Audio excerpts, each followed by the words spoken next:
তো ডিসি প্রথম live action series ল্যান্টার্নস এর টিজার চলে এসেছে। টিজারে আমরা দেখতে পাচ্ছি হ্যাল জর্ডান আর জন স্টুয়ার্ট দুজনকে, এবং যেরকম ভাবে জেমস গান প্রথম অ্যানাউন্সের সময় বলেছিল যে ট্রু ডিটেকটিভ টাইপের ভাইব হবে ল্যান্টার্ন শোটা, সেটা পরিষ্কার টিজার দেখে বোঝা যাচ্ছে। খুবই ট্রু ডিটেকটিভিশ টাইপের একটা শো মনে হচ্ছে। হ্যাল জর্ডান কাইল চ্যান্ডলার প্লে করছে যে ক্যারেক্টারটা, এবং জন স্টুয়ার্ট যেটা অ্যালান পিয়ার প্লে করছে, তারা দুজনে একটা মার্ডার ইনভেস্টিগেট করতে বেরিয়েছে, এবং সেরকম একটা স্মল টাউনে আমরা গল্পটা বেস্ট দেখতে পাচ্ছি। তো ওভারঅল টিজার ট্রেলারটা আমার খুব একটা আহামরি লাগেনি, বিকজ আমার খুব বেশি গ্রাউন্ডেড মনে হয়েছে।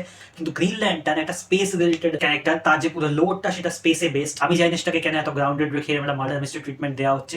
আশা করি যেসব পরবর্তীতে গিয়ে স্পেসের সাথে কানেক্ট হবে, কারণ এই ট্রেলারে না গ্রিন ল্যান্টারের কোনো কনস্ট্রাক্ট দেখিয়েছে, না কোনো স্যুট অত ভালো করে দেখানো হয়েছে। একটি স্যুট দেখানো হচ্ছে, সেটার থেকে বেশি গ্রিন তো আমার জামাতে আছে। গোটা ট্রেলারটা শুধু নাম lanterns because there is no green, সেটা খুব ক্লিয়ার ট্রেলার থেকে, এবং একটা আংটে দুজন গ্রিন ল্যান্টার মিলে শেয়ার করছে। পুরো আইডিয়াটা আমার খুব একটা পছন্দ হয়নি। এবং হ্যাল জর্ডান একটা খুবই ইম্পর্টেন্ট গ্রিন ল্যান্টার, তাকে এতটা ওল্ড এজ ক্যারেক্টার হিসেবে ইন্ট্রোডিউস করা, এবং মোস্ট প্রবাবলি সেই ফার্স্ট সিজনে মারা যাবে, বিকজ কাইল চ্যান্ডলারের কন্ট্রাক্ট একটা সিজনের জন্যই আছে যতদূর আমি জানি। তো মোস্ট প্রবাবলি সে হয়তো এই সিজনে মারা যাবে, and John Stewart will become the main Green Lantern of DCU, and I don't like the idea that much because Hal Jordan is very important for DC as Green Lantern. But overall যে আইডিয়াটা as a show সেটা interesting, but green ল্যান্টার্নের point of view থেকে দেখতে গেলে not so much. সিরিজটাতে Nathan ফিলিয়ানের Guy গার্ডনারও আছে, এবং সিরিজটার মেইন ভিলেন সম্ভবত সিনেস্ট্রো, বিকজ সিনেস্ট্রোকে কাস্ট করা হয়েছে। এখন বাকি তো সিরিজ না এলে বোঝা যাবে না, বাট ওভারঅল সিরিজটা দেখে আমার মনে হচ্ছে যে একটু বেশি গ্রাউন্ডেড হয়ে গেছে। গ্রিন ল্যান্টার্নের সিরিজ একটু বেশি স্পেস রিলেটেড হলে একটু কালারফুল হওয়া উচিত, এবং গ্রিন ল্যান্টার্নের যে আংটি ইউজ তার যে কনস্ট্রাকশন যে করে আংটি দিয়ে নানা ধরনের জিনিস, সেই কনস্ট্রাকশনটা কোথায় সেটা আমার খুব পছন্দ হয়। As a HBO show looks good, True Detective-ish vibe, but as a DC show